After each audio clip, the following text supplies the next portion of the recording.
Bonjour et bienvenue au château de Chantilly où vous pourrez découvrir notre exposition Claude Lorrain, dessin et eau-forte jusqu'au 19 mai.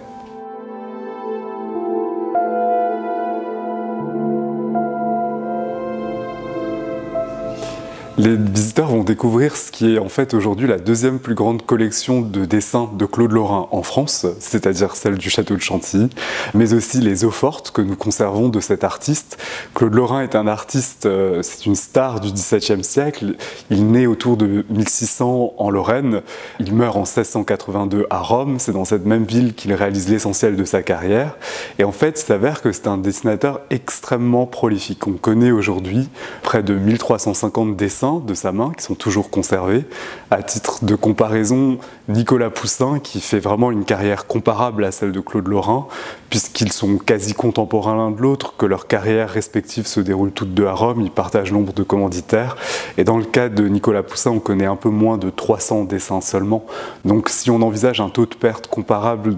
chez l'un et chez l'autre de ces artistes, ça vous donne une idée de l'importance et du temps que Claude Lorrain consacrait à sa pratique de dessinateur. En France, par ailleurs, la plus grande collection est celle du musée du Louvre, qui conserve une trentaine de feuilles. Et là aussi, pour vous donner un ordre de grandeur, en Angleterre, le seul British Museum conserve plus de 600 dessins, parce que très tôt, les Anglais ont collectionné Claude Lorrain d'une manière beaucoup plus poussée et approfondie que les Français. Claude Lorrain est un artiste qui a beaucoup pratiqué le paysage, et le paysage est le genre d'élection de la peinture anglaise. William Turner lui a voué une grande admiration, et c'est ce qui explique qu'aujourd'hui l'essentiel de la production de Claude Lorrain est conservé en Angleterre. Pour être exactement rigoureux, l'identité de cet artiste, Claude c'est le prénom, Gelé c'est son nom de famille, Le Lorrain c'est son surnom, mais c'est un surnom que lui-même utilisait occasionnellement pour se désigner lui-même à Rome et que ses contemporains utilisaient aussi pour le désigner, donc c'est pas une invention plus tardive qu'on applique rétrospectivement à Claude.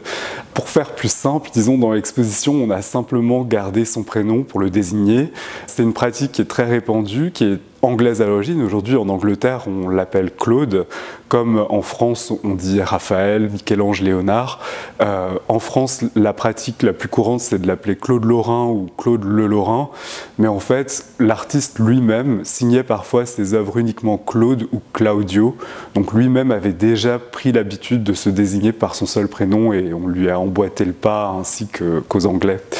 par souci de clarté.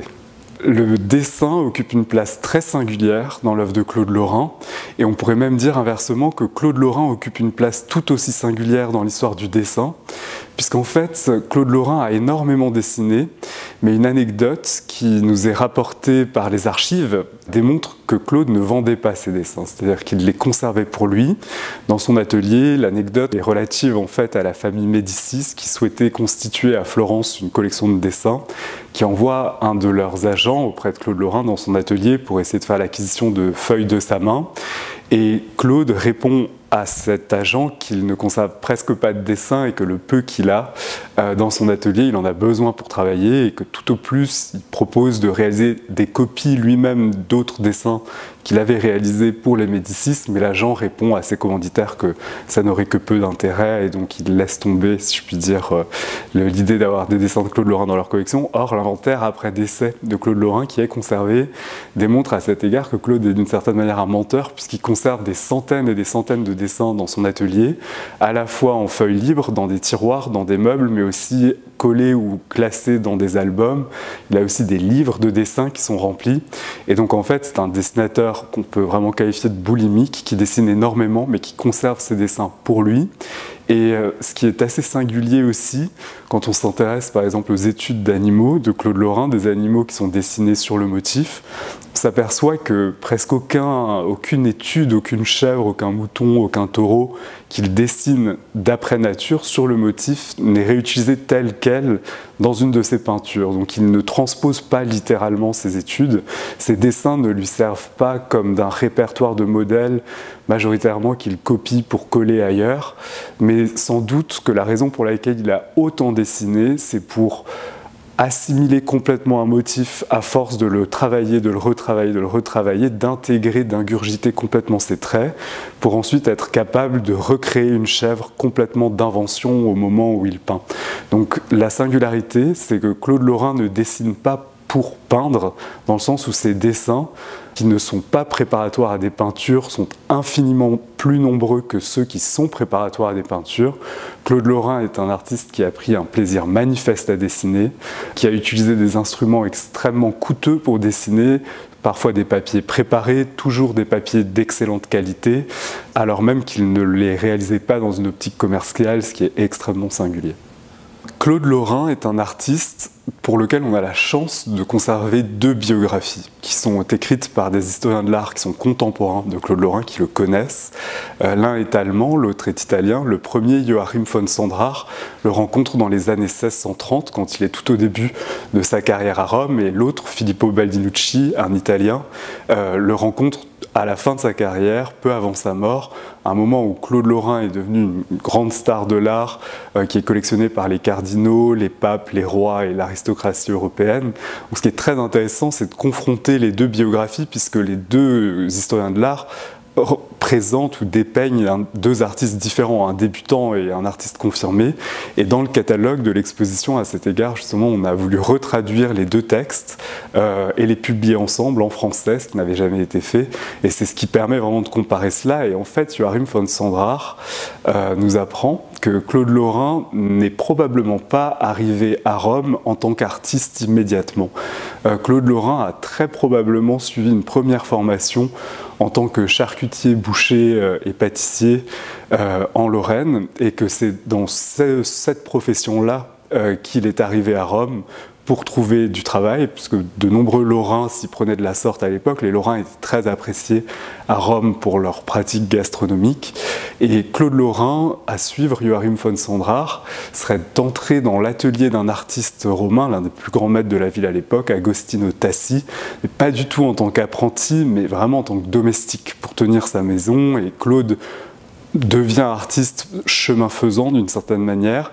apprend sans doute une partie de son métier en observant Agostino Tassi, mais Claude est aussi un artiste dont l'une des grandes singularités est qu'il compte parmi les premières générations à pratiquer le travail en plein air. Donc Claude sort de la ville de Rome, il va dessiner dans la campagne romaine. Là aussi, Joachim von Sandrart relate des excursions de dessin en plein air auxquelles Claude Lorrain a participé aux côtés de Nicolas Poussin, Joachim von Sandrart lui-même, puisqu'il était aussi artiste en plus d'être historien de l'art, mais aussi Peter von Leer, donc un Lorrain, un Français, un Allemand et un Néerlandais, ce qui vous donne une idée du côté extrêmement cosmopolite de ce qu'était la ville de Rome à l'époque. Et en fait, cet aspect presque autodidacte, d'une certaine manière, dans la formation de Claude Lorrain, qui a des maîtres, c'est-à-dire il a des personnes qui le forment, auprès desquelles il apprend, mais l'impulsion de départ est assez tardive, puisque dans les années 1630, qui sont les années pour lesquelles on a ses premières œuvres sûres, la première œuvre connue et certaine de Claude est une eau-forte, qui est datée de 1630, alors qu'il a déjà dépassé la trentaine, ce qui est un âge très tardif pour entamer une carrière artistique. Ce qui explique la gaucherie qui a parfois été pointée dans ses œuvres. C'est probablement le caractère autodidacte de sa première formation, mais ça explique aussi la puissance de ses dessins, puisque Claude a une approche extrêmement spontanée et intuitive du dessin. Il réalise ses lavis d'une manière très énergique, d'une manière qui lui est absolument propre aussi, puisque Claude Lorrain ne suit pas du tout une formation académique, c'est-à-dire que Claude Lorrain n'apprend pas à dessiner en suivant les différentes étapes traditionnelles qui conduisent d'une première pensée à des études, à une étude de composition, à un modélo pour arriver à la composition. Claude Lorrain inverse toutes ces étapes. Pour les historiens de l'art, c'est même parfois très difficile de comprendre s'il a réalisé un dessin pour une peinture ou s'il a dessiné d'après une peinture préexistante. Donc, disons que Claude Lorrain est un artiste qui, par son caractère hors circuit et bizarre en regard des pratiques académiques de l'époque, a beaucoup désarçonné l'histoire de l'art, et ce sont principalement les artistes, en fait, qui l'ont réhabilité. Je pense par exemple à Roger Fry, un artiste anglais, également historien de l'art du groupe de Bloomsbury, qui a écrit les lignes les plus justes qui soient sur Claude Lorrain et qui explique qu'en fait c'est dans sa gaucherie même, dans son caractère très intuitif et immédiat, dans le regard très spontané qu'il pose sur les objets qu'il dessine, que se trouve la force de Claude Lorrain en fait.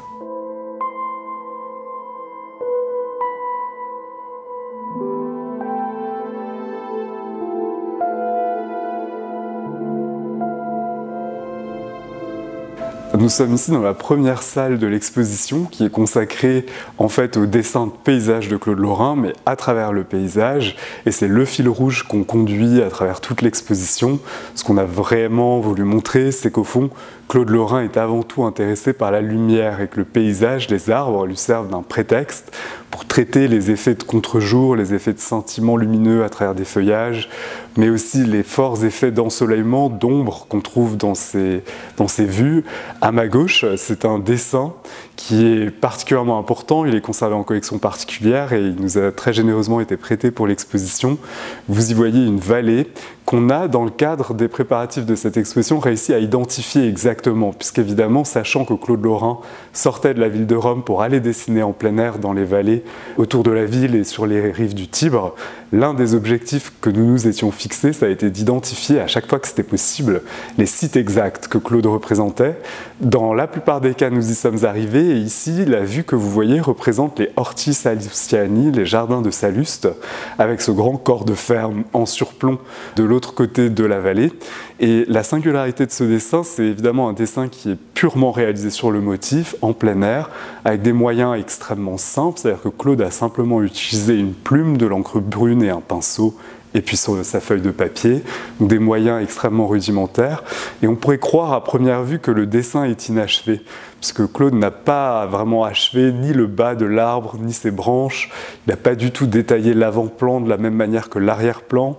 et pourtant, c'est un dessin qu'il a voulu laisser en tant que tel. Ce qui nous permet de l'affirmer, c'est deux détails. D'abord, le fait qu'au verso de la feuille, Claude Lorrain a redessiné le contour du dessin comme il le fait habituellement sur ses études achevées. Et ensuite, au creux de la vallée, il a dessiné deux petits personnages d'une manière très schématique, ce qu'il fait très fréquemment pour donner l'échelle de la vue générale. Et donc, en fait, Claude Lorrain s'est tout simplement arrêté de travailler à partir du moment où il avait fini de répartir les ombres et les lumières sur la vallée. Vous voyez évidemment un contraste très fort entre l'arrière-plan baigné dans l'obscurité de l'ombre, la vallée baignée de soleil. Et c'est précisément cette répartition lumineuse que Claude a voulu retenir ici.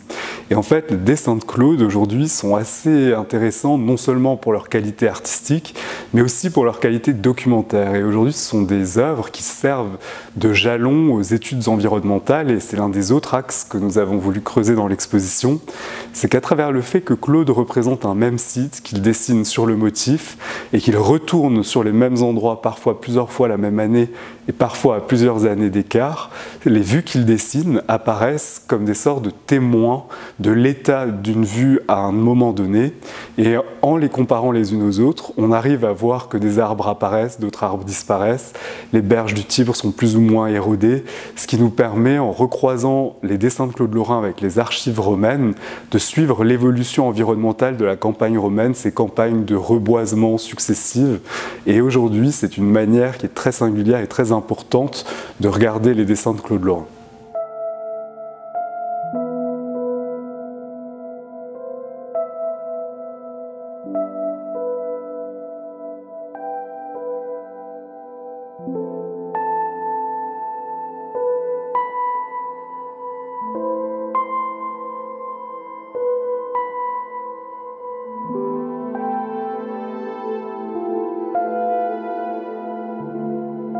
Vous voyez ici derrière moi deux autres dessins qui sont assez explicites sur la manière dont Claude Lorrain dessine, et c'est la raison pour laquelle on a également voulu les montrer dans cette première salle. À ma gauche, vous voyez un dessin sur lequel Claude Lorrain a pris la précaution, avant d'attaquer sa composition à la plume et à l'encre brune, de tout tracer dans un premier temps à la pierre noire. Et par endroits, on peut observer le fait qu'il a changé d'avis, notamment au niveau des fenêtres de la ferme, qui positionne à certains endroits à la pierre noire, puis qu'il déplace au moment d'attaquer son dessin à l'encre brune. Et à l'inverse, le dessin qui est à ma droite montre un cas de figure où Claude Lorrain n'a pas pris cette précaution de la pierre noire préalable à l'encre, et c'est la raison pour laquelle on observe au centre du dessin une forme assez étrange, qui est incompréhensible au fond si on ne voit pas que c'est une fourche qui est déplacée de 2 cm vers la droite dans un deuxième temps par Claude, et qu'en fait cette forme, c'est l'arbre qui se trouve ici, un arbre avec un tronc qu'on dit bifide, c'est-à-dire qu'il se divise en deux, Et Claude Lorrain, dans ce cas-là, a d'une certaine manière réalisé un repentir. Les repentirs, c'est des premières idées que les artistes apposent sur leurs feuilles avant de changer d'avis. Et c'est très intéressant parce que ce détail nous renseigne sur le fait que Claude Lorrain a très probablement commencé ce dessin en plein air. Il a dessiné un arbre existant, très caractéristique par sa forme, puis il a décidé de le décaler vers la droite, sans doute pour décentrer sa composition, laisser davantage de place au ciel sur la gauche et éviter un effet symétrique trop prononcé. Donc on peut deviner par là le fait que Claude travaille certes sur le motif, mais qu'il a aussi un véritable œil pour la composition et qu'il soigne très minutieusement ses cadrages, qui ne sont pas du tout choisis de manière aléatoire.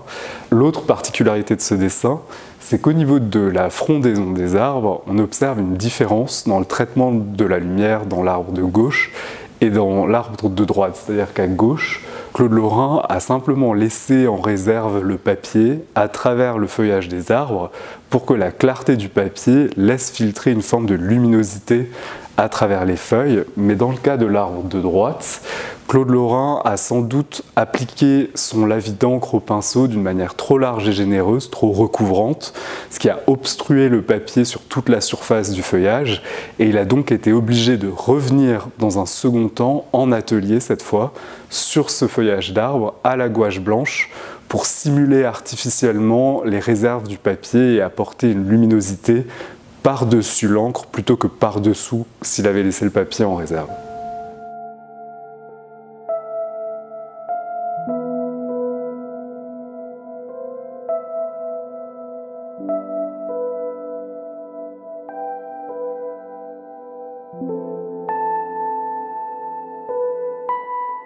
Alors dans cette seconde salle de l'exposition, pour prendre le contre-pied de la première qui montre un Claude Lorrain très attendu, très célèbre et iconique, on a voulu nous présenter des œuvres qu'il était beaucoup moins, en montrant qu'en fait, contrairement à ce qu'on croit habituellement, c'est-à-dire que Claude Lorrain est énormément sorti de la ville de Rome pour dessiner en dehors de ses murs, il a aussi représenté la ville elle-même, ses places, ses ponts, sa topographie très exacte. Et c'est en plus de ça, ces gravures qu'on montre aussi dans cette salle, grâce à des prêts très généreusement consentis par le Petit Palais, qu'on s'aperçoit qu'en plus de représenter la ville de Rome elle-même, Claude Lorrain s'est aussi intéressé aux événements politiques qui la marquent. Les deux œuvres qui sont ici de part et d'autre vous montrent à droite la place qui se trouve sur le parvis de la basilique Sainte-Marie-Majeure à Rome. On voit la basilique ici au fond. Sur la droite, on voit l'église Saint-Antoine-Abbé.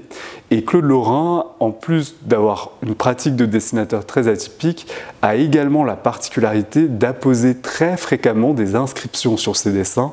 comme si ces feuilles lui servaient à documenter ses excursions. Il précise parfois le nom des personnes qui l'accompagnaient lors de ces excursions, il précise parfois le nom des commanditaires qui lui demandent de réaliser des peintures, il précise parfois la date lors de laquelle les dessins sont réalisés, et c'est le cas ici. Et c'est en fait l'inscription de Claude lui-même qui nous a donné l'indice pour identifier le sujet qui peut être surprenant à première vue, puisque c'est un événement très peu représenté, c'est qu'on voit à l'arrière-plan un chien, une foule de chevaux sur la place, et l'inscription de Claude Lorrain qui indique la date d'exécution du dessin. En recoupant cette date avec le calendrier de l'époque, on s'aperçoit que c'est le jour de la Saint-Antoine, qui était le jour lors duquel les Romains conduisaient leurs animaux domestiques à l'église Saint-Antoine-Abbé, qui se trouve ici à droite, pour les faire bénir. Et ce qui est très saisissant devant ce dessin, c'est que d'abord, il désarçonne tous les spécialistes de Claude, c'est très atypique pour sa pratique. Il représente des édifices architecturaux très complexes, à main levée, sans tracé géométrique, en les dessinant d'une manière très rapide. Par ailleurs, il prend des libertés avec la topographie exacte, puisque pour autant que la place soit fidèle à la réalité, en fait, les deux monuments qu'on voit ici à gauche sont désaxés, puisque se trouvent normalement à la fois la colonne et le baldaquin au centre de la place. Claude les décale sur la gauche pour laisser davantage de place au cortège de chevaux et de cavaliers qui sillonnent ce parvis. Et on s'aperçoit aussi qu'il a déjà à ce moment-là, alors qu'on se trouve vraiment ici au début de sa carrière,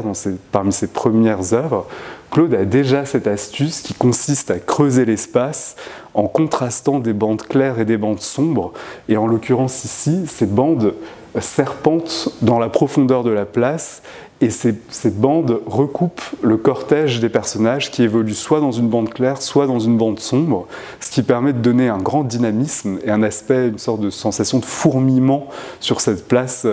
remplie d'animaux en plus des êtres humains.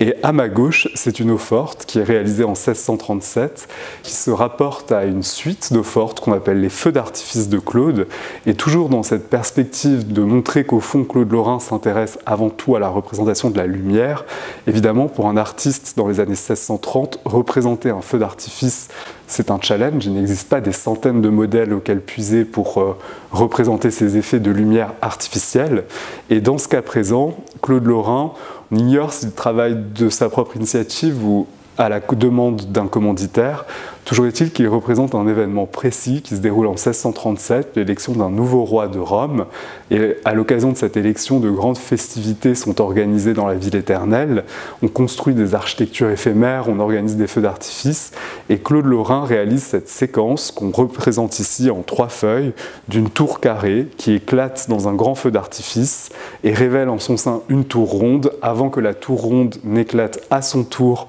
dans un grand feu d'artifice pour révéler en son sein la statue équestre du roi des Romains. Et on s'aperçoit ici que la manière dont Claude représente le feu d'artifice, c'est par des traits extrêmement spontanés et rapides qui fusent tout autour de la construction architecturale. Le dernier salon du dessin a été l'occasion pour le château de Chantilly de consolider sa position de deuxième collection de dessins de Claude en France après le musée du Louvre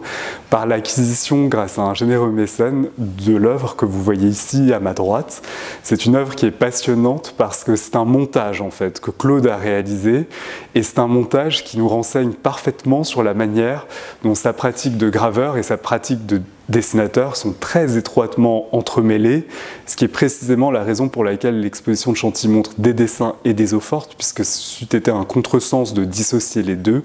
D'une certaine manière, on voit ici que Claude Lorrain a découpé le fragment de l'une de ces eaux-fortes, dont la feuille complète est présentée juste à côté sur le mur de gauche. C'est une petite scénette, une composition avec 3 brigands qu'il colle sur un carton pour ensuite reprendre et développer, élargir certains de ces détails. Un tronc à la droite du fragment de l'eau-forte, et dans le registre inférieur, la même scène de brigands, mais qui est cette fois élargie avec un nouveau bosquet d'arbres à sa droite. Et en fait, ces 2 petits gribouillis, si on peut dire, de Claude Lorrain, sont d'une importance capitale parce qu'il y a très peu de dessins qui sont conservés de Claude Lorrain en rapport avec la genèse de ces eaux-fortes, et que Claude a réalisé par la suite une seconde eau-forte qui représente une scène de brigands plus large, et qu'en fait les 2 fragments de dessin qu'on voit là, les 2 études qu'on voit là, sont les étapes qui montrent Claude s'acheminer progressivement depuis le fragment de la toute petite scène de brigands sur son eau-forte griffonnée vers cette seconde composition plus ambitieuse, plus large de la scène de brigands qui a contribué à faire sa célébrité d'aquafortiste.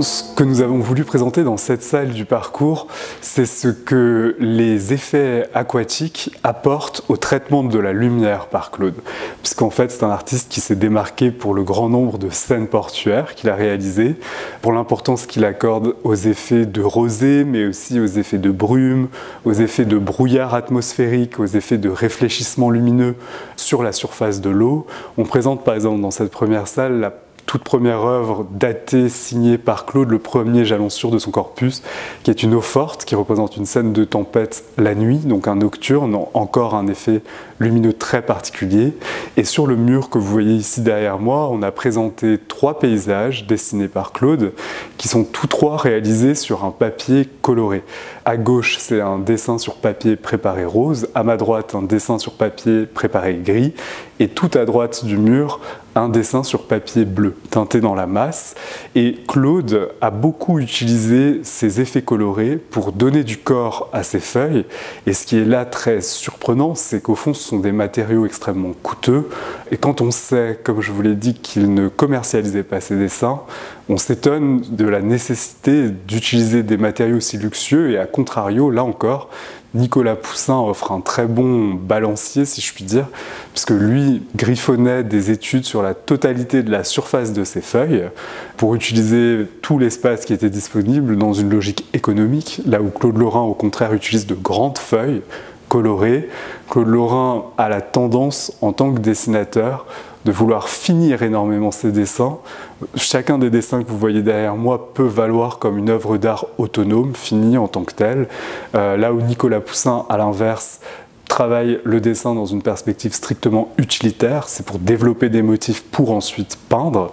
Et c'est la chance des dessins de Claude Lorrain d'avoir été tracés sur un papier d'excellente qualité, puisque Claude utilisait un papier très résistant.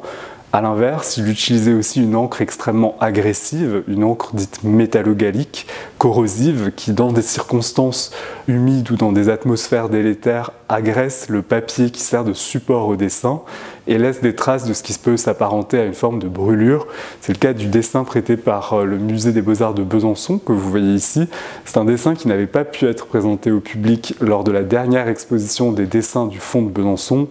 tout simplement parce que dans sa partie inférieure, l'encre métallogallique avait rongé une partie du papier, ce qui le rendait trop fragile pour pouvoir être encadré, exposé. Et dans le cadre des préparatifs de cette exposition à Chantilly, nous avons collaboré avec les équipes du musée de Besançon, comme nous avons aussi collaboré avec les équipes du musée de Pontoise, par exemple, en restaurant leurs dessins de Claude. Et dans le cadre de la feuille de Besançon, le choix qui a été proposé par la restauratrice des arts graphiques du musée de Besançon, ça a été de consolider le dessin en apposant une seconde bande de papier par l'arrière, d'utiliser un papier d'une teinte qui permette de se fondre plus harmonieusement dans les lavis d'encre de part et d'autre de la lacune du papier, afin non seulement de consolider la feuille, mais de lui restituer un état de présentation satisfaisant pour qu'elle puisse être présentée au public.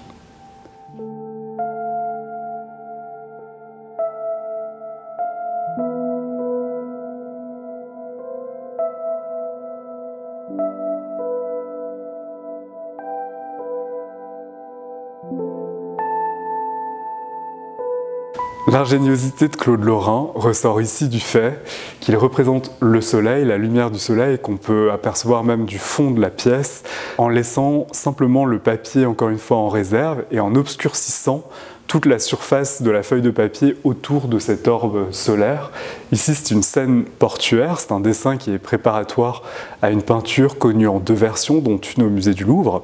Et la singularité de Claude Lorrain, et sans doute aussi l'une des clés de son succès, c'est le fait qu'il intégrait fréquemment à ses dessins, même à ses peintures, à ses compositions d'une manière générale, des évocations des célèbres monuments de la ville de Rome. Ici, sur la gauche, le bâtiment avec deux petites tourelles est une réinterprétation libre, mais une interprétation tout de même de la Villa Médicis à Rome, et pour une clientèle européenne, principalement italienne ou française, aristocratique, qui séjournait à Rome, ou parfois dans le cadre de ce qui était alors les prémices du Grand Tour, qui s'intéressait à ces monuments, à ces vestiges, reconnaître dans des compositions des bâtiments ou des monuments qui évoque un air de déjà-vu, une vague familiarité, mais implanter ceci dans des paysages qui sont complètement fictifs et inventés, comme c'est le cas de cette scène portuaire, a dû contribuer au succès de Claude Lorrain en évoquant un vague sentiment de familiarité à ses clients.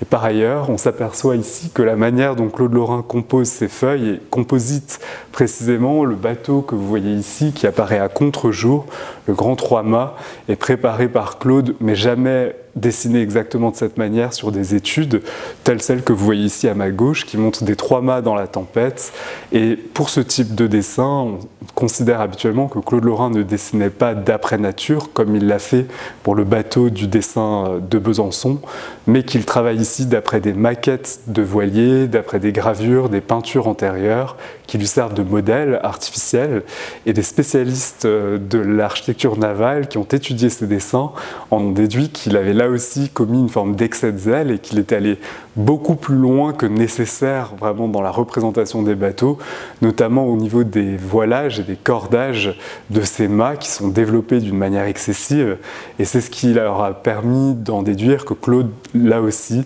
devait prendre un plaisir manifeste à dessiner, à multiplier les lignes, à complexifier toujours davantage les structures de bateaux, alors même que ça n'était pas du tout nécessaire ou rendu impératif par le motif qu'il représentait.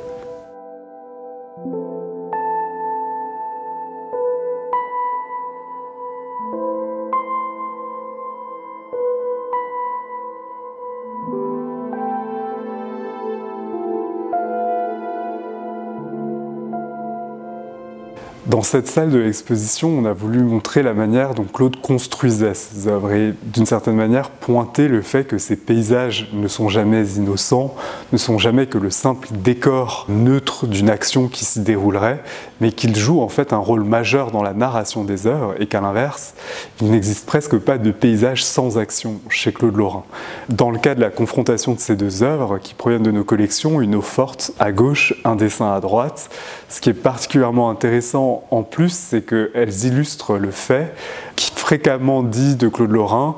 que c'est un artiste qui est de plus en plus enfermé dans lui-même à mesure qu'il avance dans sa carrière et qu'il se réfère toujours plus à des œuvres antérieures, qu'il dialogue toujours davantage avec lui-même. Et ici, vous voyez à gauche une eau forte réalisée en 1636 et à droite un dessin réalisé en 1670. Donc plus de 30 ans séparent la réalisation des deux œuvres et pour autant, Claude Lorrain renoue en 1670 avec la composition de son eau forte de 1636, mais là aussi il l'adapte, il la modifie, il projette ses préoccupations du moment. À gauche, l'eau forte montre que Claude Lorrain représente un moment précis de la journée. C'est ainsi qu'il procède au début de sa carrière, où la manière dont les ombres sont représentées, leur orientation, l'intensité lumineuse nous permet de déterminer le moment de la journée que Claude représente. En l'occurrence, une toute fin d'après-midi, les ombres sont très basses, le soleil est descendu dans le ciel et on voit des bœufs qui sont en train de regagner leur couche en traversant un fleuve après une dure journée de labeur, tandis que le bouvier qui les accompagne est resté assis sur l'autre berge et sonne du cor sans doute pour annoncer son retour prochain.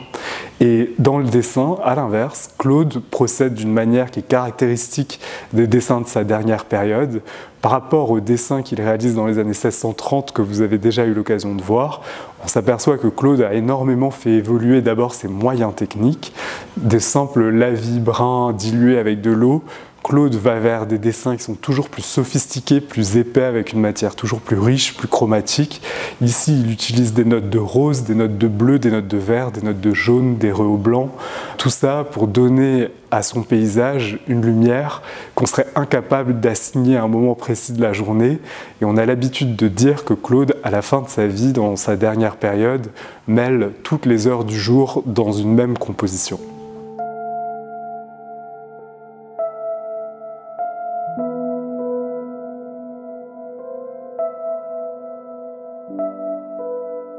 Donc les deux dessins que vous voyez ici dans ces vitrines sont éloquents quant au talent de Claude en matière de storytelling. Et ces paysages sont le lieu où se déroule une action, mais sont aussi le reflet de cette action. C'est-à-dire que l'atmosphère de ces vues reflète la nature de l'événement qui s'y déroule. Dans le cas du premier dessin que vous voyez ici, c'est un dessin qui est d'une importance capitale parce qu'il est préparatoire au Château Enchanté, l'une des plus célèbres peintures de Claude, qui est conservée à la National Gallery de Londres. Et en fait, on voit ici Psyché. C'est un épisode de son histoire. Comme vous le savez peut-être, Psyché a été emporté par Eros, le dieu de l'amour, dans un palais. Puisqu'Eros est tombé amoureux d'elle, elle était considérée comme l'une des plus belles humaines qui soit, et à la condition que Psyché ne tente jamais de percer l'identité d'Eros. Eros la rejoignait de nuit. Pourquoi ce mystère? Parce que la mère d'Eros, Vénus, était jalouse de la beauté de Psyché et qu'il fallait donc que ça reste un amour secret. Psyché accepte cette relation, vit épanouie dans ce palais d'Eros. Seulement Psyché a deux sœurs qui sont jalouses de son bonheur et qui la convainquent que puisque son mari lui interdit de la voir, il doit nécessairement être un monstre. Elle convainc Psyché de nuit de s'approcher de lui en profitant de son sommeil avec une lampe à huile pour discerner ses traits et de lui trancher la gorge pour précipiter évidemment le malheur de Psyché qui ne comprend pas que ses sœurs sont mal intentionnées. Et lorsque Psyché approche effectivement la lampe du visage d'Eros, elle est au contraire stupéfaite par sa beauté, laisse tomber une goutte d'huile brûlante sur lui, le dieu s'éveille et comprend la trahison, ce qui précipite son malheur. Et le moment que Claude représente ici, c'est un moment très particulier, c'est le moment où véritablement le drame se noue, puisqu'on aperçoit Psyché assise sous les arbres, donc dans l'ombre, ce qui est le reflet des noires pensées qui l'animent après que ses sœurs l'aient manipulée. Les sœurs en question sont représentées sur un bateau, en train de s'éloigner à l'arrière-plan après avoir accompli leurs méfaits, et au loin, sur la mer, à l'horizon, le soleil est en train de descendre dans le ciel, même de disparaître dans la mer, ce qui est évidemment le signe que le moment du dénouement où Psyché cédera aux manipulations de ses sœurs approche et que ce moment dramatique qui conduira à la fuite d'Eros est lui aussi en train de s'approcher à très grands pas. Et dans le cas du deuxième dessin, c'est un dessin qui est presque trompeur, où il y a presque une forme de manipulation du regardeur par Claude, puisqu'en le regardant, à première vue, on a l'impression que c'est simplement un paysage assez bucolique et paradisiaque, disons, d'une vue dans la campagne romaine avec une lumière dorée, et l'œil, spontanément, suit la perspective pour partir vers la droite et regarder le temple en ruine qu'on aperçoit sur la droite, et ça n'est que dans un deuxième temps, en regardant très attentivement le dessin, qu'on s'aperçoit que le véritable sujet de l'œuvre se trouve en réalité à l'autre extrémité, sur la gauche, où l'on voit Daphné qui est en train de surgir dans la composition en courant, tandis que ses membres sont en train de se transformer en laurier. Pourquoi ? Parce que Daphné est poursuivie par Apollon, qui est épris d'elle. Ça n'est pas réciproque, et pour échapper à ses ardeurs, Daphné supplie son père, le dieu fleuve Pénée, qui est également représenté. Il est assis au bord de l'eau avec les jambes entrecroisées. Elle le supplie donc de la transformer en laurier pour échapper à Apollon, et c'est ce que le dieu fleuve est en train d'accomplir en levant le bras droit, et c'est ce qui est en fait représenté sur 1/5 de la composition totale du dessin, ce qui montre bien la volonté de Claude de le dissimuler et de le rendre perceptible qu'au terme d'une étude très approfondie de sa feuille.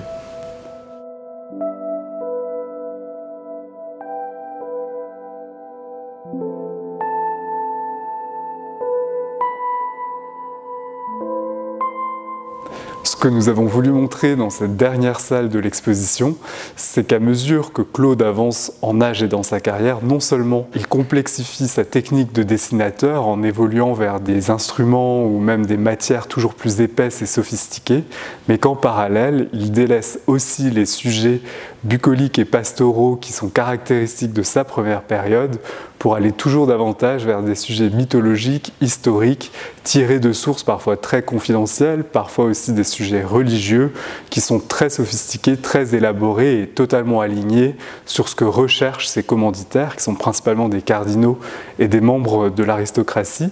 Dans le cas du tandem que vous voyez ici, la première œuvre est un dessin. C'est un dessin qui a été réalisé par Claude en vue de réaliser ensuite une peinture commandée par un prince, le prince Colonna. On y voit Claude tracer avec une grande rigueur des formes architecturales, cette fois plus du tout comme dans le cas de la basilique de Sainte-Marie-Majeure, à main levée, mais ici vraiment à la règle, selon une perspective très rigoureuse, où une ligne de fuite ordonne la totalité de la composition. Et en fait, la chance que nous avons à Chantilly, disons dans une forme de malchance, puisque le duc d'Aumale a échoué en 1865 à acheter une peinture de Claude qui était proposée aux enchères. Cette peinture, aujourd'hui, nous l'avons retracée. C'est la seule peinture de Claude qui est conservée à la Gemälde-Galerie de Berlin, que nous aurions pu avoir ici à Chantilly. Mais pour se consoler, le duc d'Aumale a acheté 4 grandes gravures d'interprétation, qui sont donc des gravures du XIXe siècle, d'après les plus célèbres peintures de Claude Lorrain. Et en l'occurrence, celle que vous voyez ici fait partie de ces 4 œuvres et représente la peinture réalisée par Claude pour le prince Colonna, mais elle a induit, et c'est parfois le cas avec les gravures d'interprétation, une distorsion dans le sens de l'œuvre, puisque la lettre qui accompagne l'estampes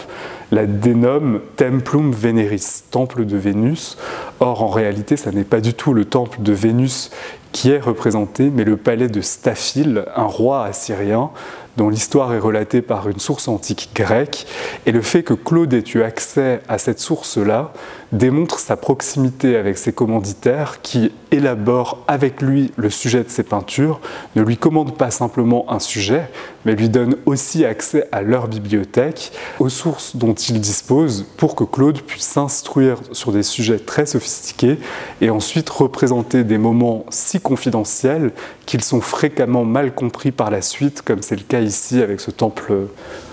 de Vénus.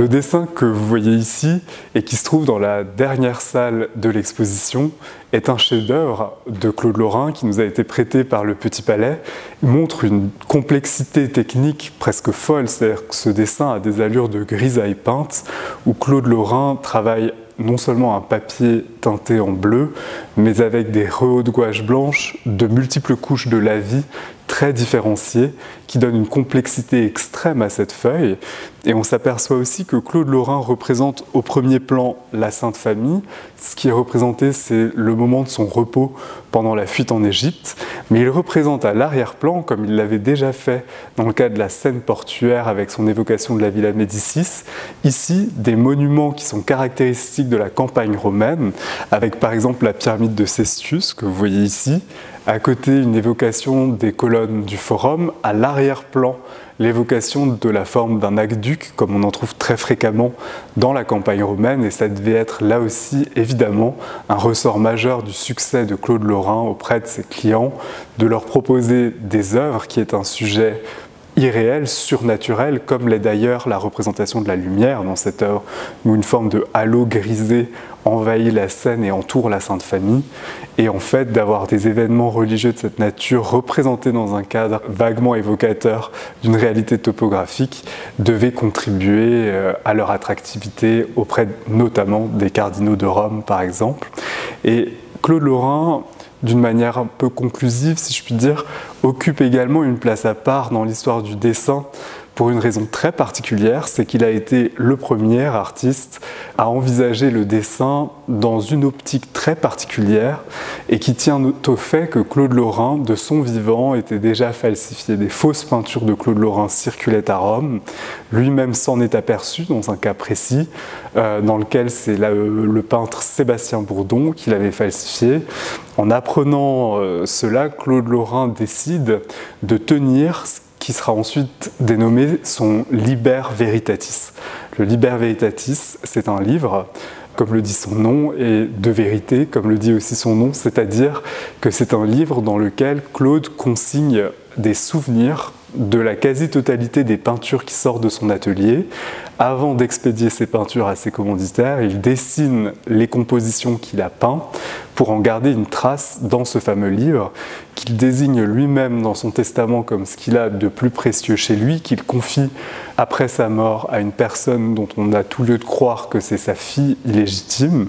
Aucune famille n'est par ailleurs connue à Claude, si ce n'est des neveux qu'il rejoignent à Rome à un certain moment donné de sa carrière. Aucune épouse et aucun enfant autre que cette fille illégitime. Et le Liber Veritatis, en plus d'avoir cette fonction de prémunir Claude contre une croissance des falsifications, a dû nécessairement jouer un autre rôle dans son œuvre, puisque Claude Lorrain est précisément un artiste qui attache une grande importance à la notion de répétition, c'est-à-dire qu'il reprend des mêmes motifs, des mêmes sujets, de mêmes scènes, en introduisant à chaque fois des nuances, des variations, ce que font très fréquemment les artistes paysagistes qui sont sensibles aux moindres changements atmosphériques, aux moindres changements de la lumière, qui reconfigurent leurs motifs, de la même manière que Claude Monet a peint des nymphéas sans fin, littéralement. Dans le cas de Claude Lorrain, ce qui a dû l'aider à ne jamais se répéter exactement, alors même qu'il représente des sujets comme le repos de la Sainte Famille pendant la fuite en Égypte à plus de 20 reprises, c'est le fait qu'il conservait dans son atelier ce Liber Veritatis, qu'il devait donc également consulter en travaillant. Et nous pouvons non pas le présenter dans l'exposition, puisqu'il est conservé dans son intégralité au British Museum de Londres aujourd'hui, mais le montrer tout de même à travers 2 recueils de gravures dans cette vitrine. Au XVIIIe siècle, le Liber Veritatis se trouvait dans la collection des ducs de Devonshire à Chatsworth, qui ont accepté qu'il soit intégralement gravé par un artiste anglais, Richard Earlom, qui a publié donc l'intégralité du Liber Veritatis sous la forme de gravures dans 2 volumes. Le duc de Malle les avait achetés pour sa bibliothèque, ce qui est là aussi un signe de l'attention qu'il attachait à Claude Lorrain, bien au-delà de ses dessins, c'est-à-dire qu'il documentait vraiment tout ce qu'on pouvait savoir de Claude Lorrain. Et la page à laquelle le volume de droite est ouvert montre là aussi un repos de la Sainte Famille pendant la fuite en Égypte. cette fois en format paysage, non plus portrait comme c'est ici le cas, et on s'aperçoit que cette vue-là, qui était une peinture réalisée par Claude avant ce dessin, comporte déjà de nombreux éléments qu'on retrouve ici, mais qui sont en fait remixés d'une certaine manière. Non seulement le format est modifié, mais les différents éléments sont réassemblés, l'atmosphère est modifiée, et c'est cette comparaison entre ces deux œuvres sur un même sujet et les infinies variations qui s'introduisent de l'une à l'autre que nous proposons à nos visiteurs d'étudier pour finir leur visite de notre exposition.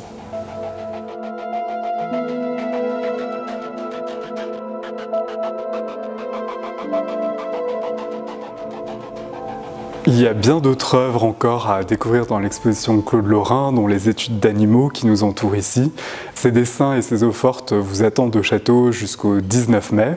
où j'espère que vous aurez beaucoup de plaisir à les découvrir, peut-être accompagné du catalogue de l'exposition que nous avons là pour notre part pris un grand plaisir à préparer. Vous y trouverez notamment de nombreuses études inédites réalisées par des auteurs internationaux, australiens, anglais, qui ont tous contribué d'une manière très différente à approfondir les études de Claude Lorrain et particulièrement sur ses dessins qui n'avaient plus été présentés depuis près de 30 ans. Donc c'est une occasion de se replonger dedans, de se replonger aussi dans la vie de Claude Lorrain telle que nous les relatent ces deux biographes, Joachim von Sandrart et Filippo Baldinucci, pour essayer de comprendre toute l'inventivité de cet artiste et renouer les fils avec cet artiste qui est l'un des plus grands paysagistes qui soit.